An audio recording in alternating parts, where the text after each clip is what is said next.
Camcat Publishing presents Armadas in the Mist by Christian Klaver, narrated by Fiona Hardingham. To Katie and Kimberly, for believing. Act 1. Forces Gathering. Chapter 1. Justice, Dreams and Storms.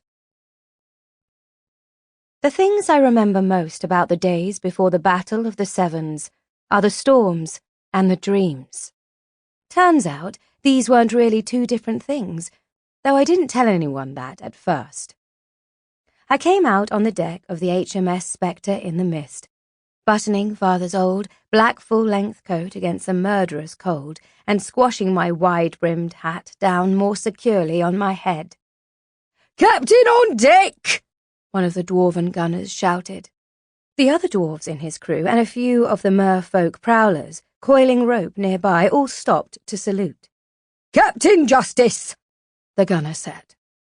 I waved to them to continue their work and headed for the starboard rail, where my brother and sister were. I stopped at the rail, seeing now the glowering, black, swollen mass waiting for us. "Will you look at that?" Henry breathed.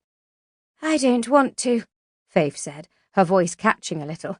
Then they both became aware of me, and Henry's face changed, became more closed, which wasn't something I was used to seeing from my little brother at all. But he had his reasons. After all, I'd shot his father. The fact that it was my father too, and that I'd had little choice, didn't matter so much. Nor did the fact that Father had wanted me to, since it was the only way to keep him from being controlled by the Sealy court and forced to lead the invasion against England, oversee the destruction of everything he loved or death. Not much of a choice, but he'd made the honourable one and asked me to implement it. Not that any of that kept the nightmares away.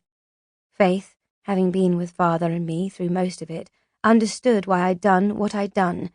But Henry, even after Faith had explained the situation to him, clearly didn't, and he hadn't been right with me since we'd come back. I couldn't really blame him. He was a little shorter than I was, and under normal conditions had the kind of open and friendly face that people underestimated and took advantage of. Of course, Henry could also topple over a carriage full of people without breaking a sweat, but he didn't look like it. "Some storm," Faith said, while Henry looked just the same as when all this— Sample complete. Ready to continue?